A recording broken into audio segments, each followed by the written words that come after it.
Billionaire met school friend as waitress, manager's jaw dropped at what happened. The restaurant was packed, the kind of Friday night rush that makes even experienced servers sweat.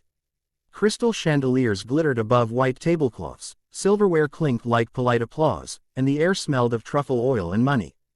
At table 17, near the floor-to-ceiling windows overlooking the Toronto harbor, sat Alexander Hale, 42, quietly powerful, the kind of man whose name appeared in parentheses after words like net worth in business magazines. He had come alone. No entourage, no phone calls, no entourage of assistants.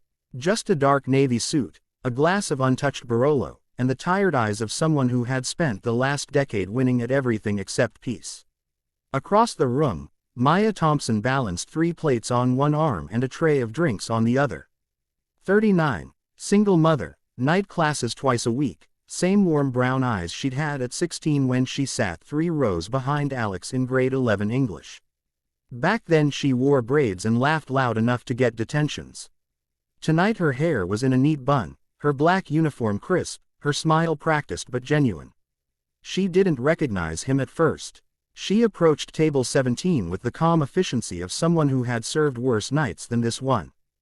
"Good evening, sir. Welcome to Lumiere. May I start you with the specials tonight?" Alex looked up. Time did the impossible thing it sometimes does, it folded. Maya. The name came out softer than he intended, almost a question to himself. She froze mid-sentence. The tray tilted slightly. A water glass wobbled. "Alex." Her voice cracked on the second syllable. "Alex Hale." For 3 full seconds the restaurant noise disappeared. No clinking glasses, no murmured conversations, no kitchen swing door banging. Just 2 people from a small town in Nova Scotia staring at each other across 15 years and several tax brackets. He stood. Chairs scraped. Heads turned. Maya recovered first, the way single mothers learn to recover from everything.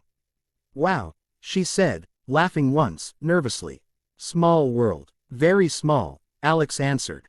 He was still standing. People don't usually stand when a server approaches their table. She glanced around, suddenly aware of eyes on them. "Your order." "I don't care about the order," he said, too honest, too fast.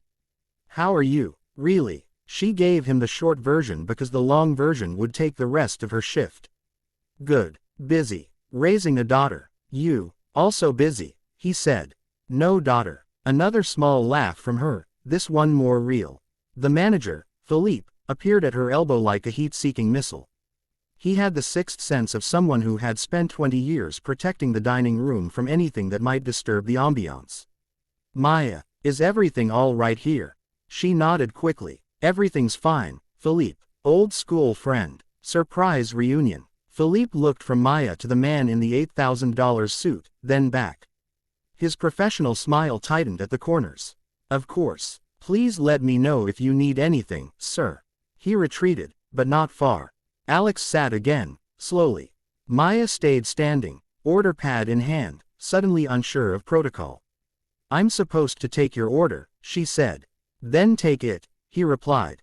"But after your shift, coffee. Or dinner. Whatever you want. My treat. No strings." She hesitated. She had to close. She had to pick up Lily from her mother's. She had to study for a psych midterm on Monday. She had exactly $47 in her account until payday. But she also had the memory of a boy who used to save the last slice of pizza for her when the popular kids forgot to include her at lunch. "Okay," she said, "after shift. If you're still here, I'll be here." She wrote down his order. Steak, medium rare, no sauce, side of roasted vegetables, and walked away feeling like she'd just stepped out of her own life for a moment. Philippe caught her near the kitchen pass. "Who is that guy, Maya?" "Old friend from high school. He's looking at you like you're the main course." She rolled her eyes. "He's not. He's just surprised." Philippe didn't look convinced. "Keep it professional. You know the rules." "I know the rules." She worked the rest of the shift on autopilot, but every time she passed table 17, Alex was watching her, not in a creepy way, but in the way people watch something they thought they'd lost forever. At 11:12 p.m., Maya untied her apron, changed into jeans and a soft gray sweater in the staff room, and walked back onto the floor. Alex was still there, Table 17 had been cleared except for 2 fresh coffees and a small plate of the restaurant's signature chocolate torte, which he definitely hadn't ordered. He stood again when he saw her. Philippe materialized instantly. "Maya, your shift is over. You're not allowed to be on the floor as a guest." "I'm not a guest," Alex said calmly. "I'm a customer who would like to buy dessert for a friend." "Is that against policy?" Philippe opened his mouth, closed it. He recognized the tone of someone who was used to being obeyed. "Enjoy your evening," he said tightly, and disappeared toward the bar. They sat. For the first 10 minutes they talked about safe things. Teachers they both remembered, the old skating rink that had been torn down, how the town now had a Tim Hortons where the video store used to be. Then Maya said, quietly, "You disappeared after graduation. No one knew where you went. I got a scholarship to MIT. Full ride. I didn't tell anyone because I didn't think anyone would care." "I would have cared." He looked at her then, really looked. "I know that now." Silence stretched, comfortable. "What about you?" he asked. "I saw your name tag says Thompson. You married." "Was. Divorced 3 years ago. Lily's 8. She's the best thing that ever happened to me." Alex smiled, small and real. "I bet she looks like you. She has my mouth. Your stubbornness would probably suit her better." They both laughed. Then he asked the question she knew was coming. "Are you happy, Maya?" She considered lying. She considered the easy answer. Instead she gave him the truth. "Some days yes. Most days I'm just getting through. Bills, school, trying to be enough for her. I used to dream bigger. Now I dream about not being tired." Alex didn't speak right away. When he did, his voice was low. "I have more money than I know what to do with. And I'm tired every day too." She raised an eyebrow. "Different kind of tired, maybe, but still tired." Another pause. Then he said, "I'd like to help. If you'll let me." She shook her head before he finished the sentence. "I don't take charity, Alex. It's not charity. It's investment in someone who deserves better than she's getting. I'm doing fine. You're working doubles and still taking night classes. You're not fine. You're surviving. There's a difference." Her eyes filled. She blinked hard. "I can't owe anybody," she whispered. "You wouldn't owe me. You'd just be letting an old friend do what old friends should do when one of them finally gets lucky." She looked at the torte between them, untouched. "What exactly are you offering?" "Tuition paid in full. Whatever program you want. A house. Nothing crazy. Just safe, in a good school district. Enough in savings so you never have to choose between groceries and heat again. And a trust for Lily's college.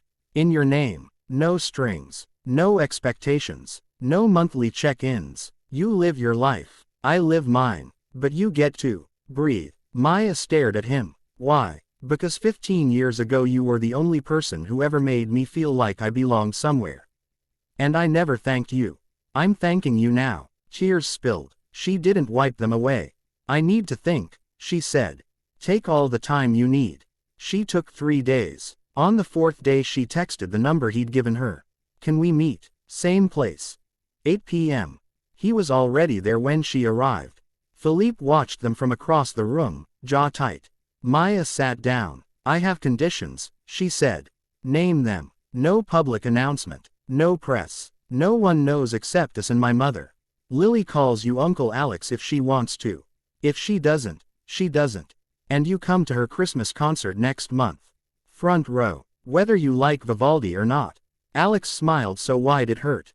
"Done. All of it." She took a breath that felt like the first real one in years. "Okay." They didn't hug. Not yet. That would come later. Philippe appeared at the table, tray in hand, 2 glasses of champagne he hadn't been asked to bring. "On the house," he said, voice clipped. "For old friends." Maya looked up at him, eyes shining. "Thanks, Philippe." He nodded once, then turned away, shaking his head slightly, still trying to understand how the quiet server he'd written off as reliable but ordinary had just changed her entire future in one conversation. Outside, the Toronto skyline glittered against the dark water. Inside, 2 people from a small town in Nova Scotia sat together again, not as billionaire and waitress, but simply as Alex and Maya, the way they had always been meant to be. And somewhere in the space between them, time finally stopped trying to keep them apart.